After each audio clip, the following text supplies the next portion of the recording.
Hello, আসসালামু আলাইকুম friend, সবাই কেমন আছেন? আশা করি সবাই ভালো আছেন। আমি আপনাদের দয়ে ভালো আছি। আজকে আরও একটি লং ভিডিও নিয়ে চলে আসলাম আমি ঝুমুর আপনাদের জন্য। আশা করি ভিডিওটি না টেনে পুরো ভিডিওটি দেখবেন আর কেমন হয়েছে কমেন্ট করে বলবেন। তো আমি প্রথমেই দেখতে পাচ্ছেন পেন্সিল দিয়ে আগেই আমি আর্ট করে নিচ্ছি। পেন্সিল দিয়ে ঘর একটা ড্রয়িং করে নিয়েছি, তারপরে উপরে একটা রশির মতো দিয়ে দিয়েছি, দেখতেই পাচ্ছেন। তারপর আরও একটি পাশে আরও একটি ঘর আর্ট করে নিচ্ছি। তো একসাথে দুইটি ঘর আমি আর্ট করে নিয়েছি। তারপরে নিচে কতগুলো ঝোপঝাড় আর্ট করে নিয়েছি, দেখতেই পাচ্ছেন।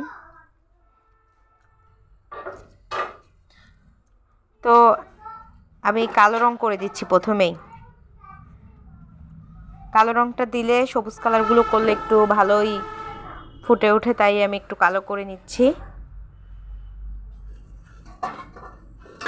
কালো কালার দিয়ে আমি একদম সব কিছু করার চেষ্টা করছি, দেখতেই পাচ্ছেন। গাছটাও করে দিচ্ছি যাতে যেই কালারটা ধরে ওই কালারটা দিয়ে করলে বেশি ভালো, এদিকে ওদিকে না ছড়ায় আর ভালো হয়। তো আমি একটু সবুজ কালার নিয়ে নিলাম।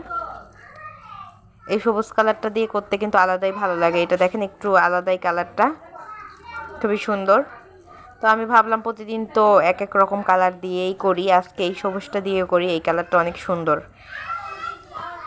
তো এই কালারটা দেওয়ার পরে আমি দেখতেই পাচ্ছেন একদম কালো কালারটার উপরে আস্তে আস্তে করে সবগুলোতে দিয়ে দিয়েছি পুরো কালারটায়। এখন কিন্তু আলাদাই লাগছে একদম। তারপরে আমি এই রশিগুলোতে একটু বাতি দিয়ে দিলাম, জরি বাতি।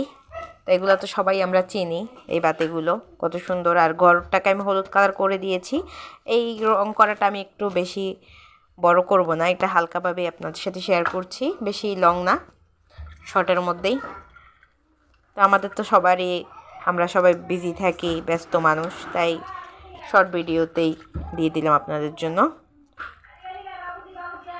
তো আমি এখন কি করলাম, লাল কালার দিয়ে পুরো টিনটাতে কালার করে নিয়েছি। আর তো বাড়াবো না, আর আজকের ভিডিওটি শর্ট করেই দিয়েছি, দেখতেই পাচ্ছেন। আরগুলো আমি আরেকদিন আপনাদের সাথে শেয়ার করবো, এই ভিডিওটার অর্ধেক অংশ। তো সবাই মনে করি পুরো ভিডিওটা দেখবেন। আর এই যে হলুদ কালারটা দিয়েছি, দেখতে পাচ্ছেন এখন কত আলাদা একটা সুন্দর কালার এসেছে। আমি এখন কালো করে দিচ্ছি সবগুলোতে, এরকম আস্তে আস্তে করে একদম। এখন কত সুন্দর ফুটে উঠেছে সবগুলো। তো আমার ভিডিওটা কিন্তু কমপ্লিট হয়ে গেছে পুরোটাই।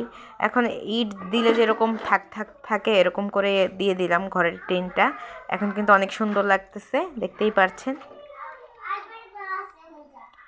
আপনারা কে কোথা থেকে ভিডিও দেখছেন কমেন্ট করে বলবেন, আর ভালো লাগলে অবশ্যই লাইক কমেন্ট